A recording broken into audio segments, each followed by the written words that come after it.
How y'all guys doing? Welcome to another edition of, you guessed it, Joel's News and Views, conservative news and views. If it's your first time tuning into the broadcast, do me a favor, hit the like button, hit the subscribe button, hit that notification bell up top.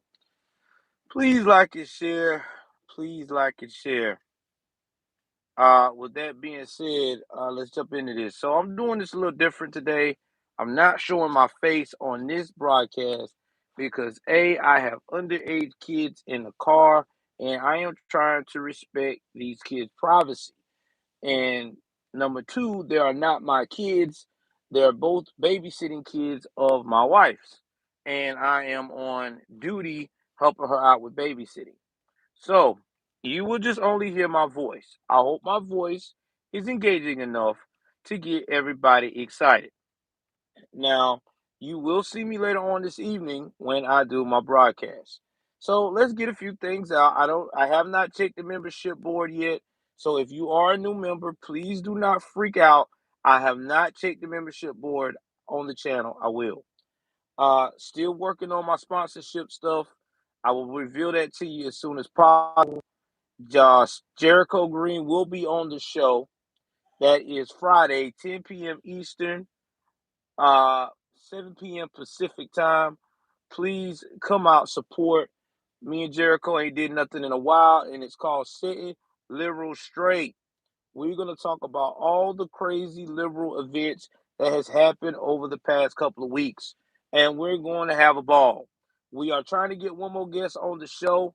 Uh, Hopefully, we can get Mr. Craig David 45. ABL, I don't know yet. Have not heard a response from him. He's a busy guy. Black conservative perspective. He's out of town. And I try to get Mr. Tatum. I don't know what's up with him. I went through his booking service. Hope, like I did last time. Hopefully, I'll get recognized in the lineup. But anyway, let's get back into Tiffany Cross. Tiffany Cross, if you haven't seen the thumbnail, is a very attractive woman. Okay, I don't know why some of these radical left women that are so gorgeous get so corrupted. But hey, it is what it is, right? Somebody's got to look good for the cause, huh? Well, she's always been an avid fan of Joy Reid. She is infatuated with Joy. She wants to model her whole career like Joy Reid. She want to have her own show to the point to where she has people saying at MSNBC that she's the most extravagant, not going nowhere, no talented journalist ever. And she does this in great fashion when she said that she believes that when it comes to um January, when it comes to midterms, that before the midterms get here, that people need to fight for democracy. Pick up a weapon and fight. Guys, if the man with the orange hair would have done that and would have said something like that, y'all remember that guy back in 2019 that was on 1600 Pennsylvania Avenue? The man that had everybody in America so charged up that people were getting American flags, American shirts, patriotic gear. Y'all put in the comment section who that guy was. He was awesome. He was above and beyond awesome. Okay. This man did something that I think no other president was able to do. He even got the country on one accord. You was either for America or not. So y'all put in the conversation who he was. I kind of lost my mind who he was because of all the nonsense going on.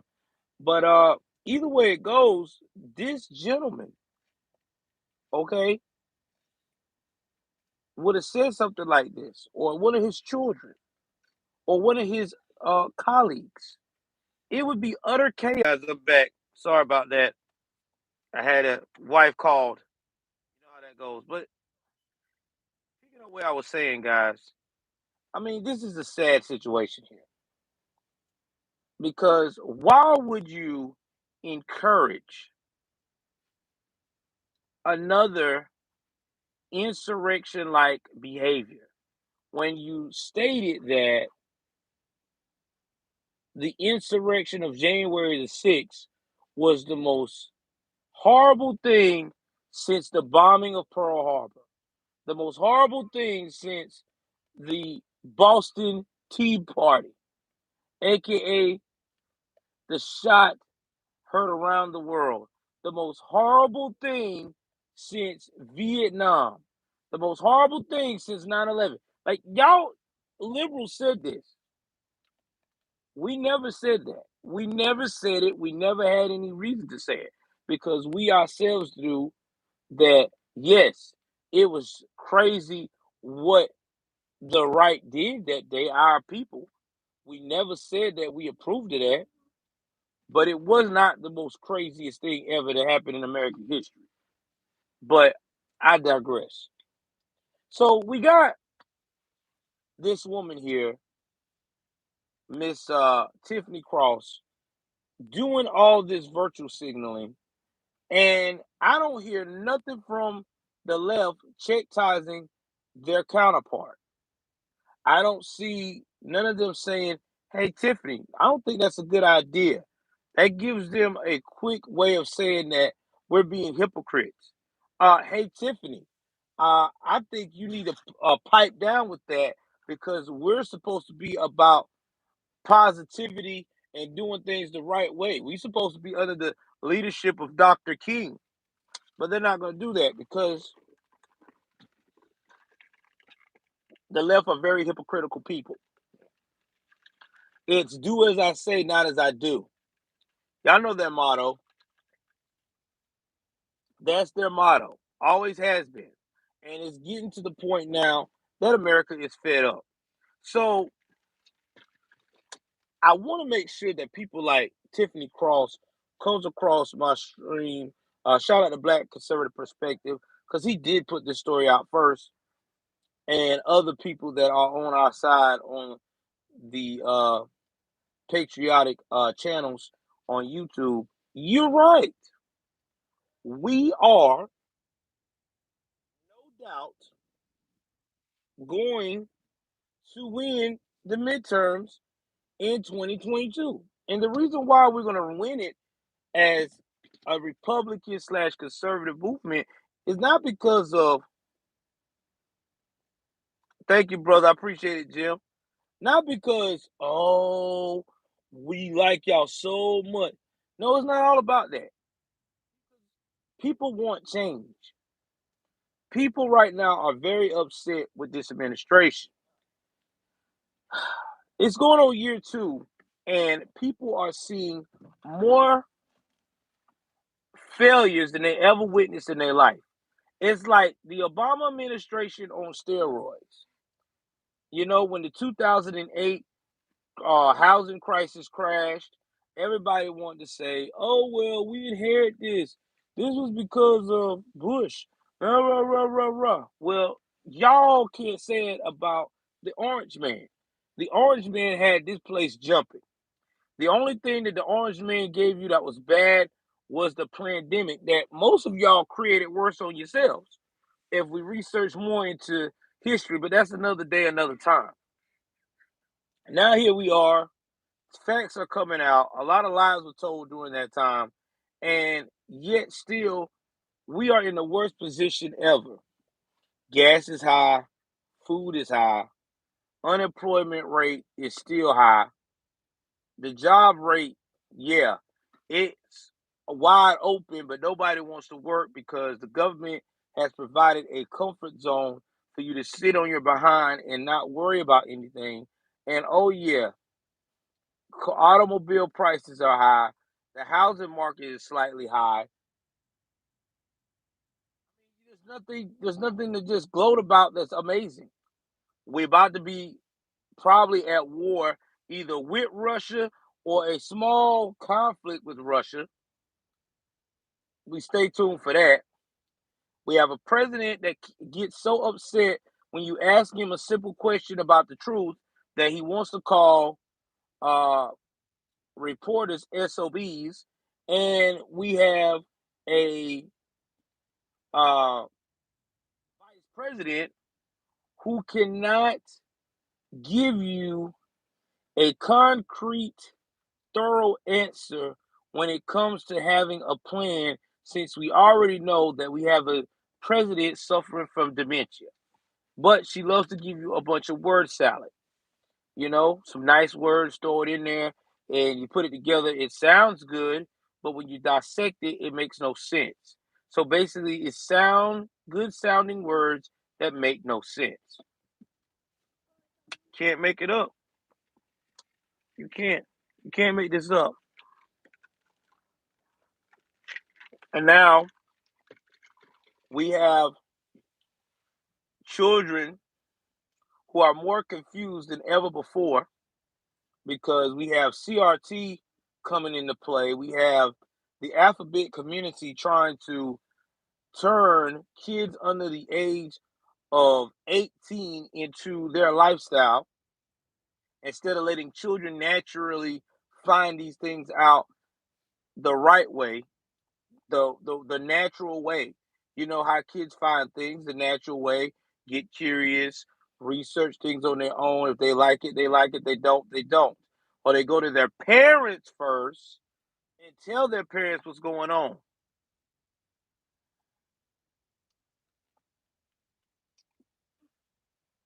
So, I mean, this is just where we at. Oh, thank you, sweetie. I appreciate you for the love. This is where we at. And let's talk about the military. This is why we need the red wave. The military has gone so woke that we're not prepared. We're not prepared for war. We have generals in the Marines, guys. The Marines. The Marines is supposed to be the hardest military we have. First is the Marines. Second is the Navy. Yeah, I said Navy because we have the SEALs. Okay. Third is the Army. Fourth is the Air Force. And yes, Coast Guard, you do your thing. And then we have the National Guard. And we know about National Guard, they're decent too. I'm not knocking any servicemen. Anybody that signs up to put their name on the dotted line and do things, I respect you. But why is it that our military divisions here, our branches, are worried about social equity? When I say social equity worrying about who's binary, who's. When I was in the military, we didn't care about that. No one cared if you liked a guy and you're a guy. You a girl and you liked a girl. Or if you liked an animal. We were about trying to fight to get home in a safe manner. That's right, KB. I don't care. And we didn't care about if you dated outside your race. Who cared? Okay, so your wife is a different race than you or your husband. Who cares? If you can do the job and get me home, I don't care. We literally had a guy on subs that was gay, openly gay. He would tell you that in a heartbeat. We laughed about it. It was a joke to us because we was like, man, this has got to be a tough dude to go out here and be openly gay and serve and not worry about nothing. That's what it was supposed to be. We don't have that anymore. Now we got people out here trying to virtue signal, trying to make worrying about different types of sizes of suit for women, like it's a fashion show. Who cares about how the suit fits when we're going to battle? You're worrying about getting home. Exactly, KB. I love KB, man. Shout out to KB, man. Listen, y'all, no offense. I'm not hitting on no women. I'm just saying this as a general synopsis. We love all y'all beautiful conservative women that follow my channel. If y'all like me and like what I'm putting out there, we appreciate you. because ain't nothing like having eye candy for the channel because it helps other people come to the channel. So y'all lovely ladies, y'all keep on doing your thing and keep following us and keep promoting this. This helps us get more people on board. And you know what's so sad about all of this that I'm telling you? They are of black women to promote this mess every time. They always do it. There's always a black woman who they know is successful, or they feel like that has that look, that go-to thing that's going on, and they fall for it every time. And it's a sad. It really is sad because at the end of the day, it just makes people think that that's all black women are good for, doing the I just wish there were more black American women that will put in this much effort in traditions to get America back on track. And I think if we had that type of energy, we wouldn't have these problems. Because we already know what the radical left want out of black American women. They want them to spearhead everything that is not about tradition. Abortion, single motherhood, overly feminist, ripping masculinity from men and little boys at an early age. Representing the LBGTQ plus question mark, I want to take you over the world agenda. So it's sad. It really is. But the red wave is coming. And when it is, believe me, it's going to really, really, really take off. And I hope it does. Because we need it. We need it right now. Because right now, America is not back. America is right now in the twilight zone, trapped in a conundrum where we cannot get out because we have the wrong type of people. You know, it's bad when the vice president says he don't know what Ukraine's gonna do, but then you got the vice president who nobody likes and takes serious, who can't even give you a correct, straight, thorough answer, has the nerve to go on Wisconsin, not the American people at a press conference. She goes to Wisconsin in an interview and says, oh yeah, if the Ukraine gets attacked by Russia, there's going to be consequences. No, they're not, Kamala. What are you're going to lay down? Like you always do. You've been doing it your whole career. You're right, and it's coming. And when the red wave comes, we are going to install the right type of people to pass bills. And as soon as that red wave comes in 2022, we're going to have another red wave where we're going to go and push out this radical left theories and presidential candidates over the cliff. Literally, we're going to get back the way we were. Capitalism is king. American tradition is the way to go. Family is always first. Please like, share, subscribe. I'm finna go out here and chill with the rest of my babysitting kids that you're probably hearing in the background. I love you guys. I will be on tonight. Please like, share, subscribe. Y'all jump in the comment section. Tell me what you think about the red wave. Do you feel it coming? Because I do. I feel it coming. And I hope that anybody that's ready to get to know this conservative lifestyle, they need to tag on now. Jump on now. I'm out.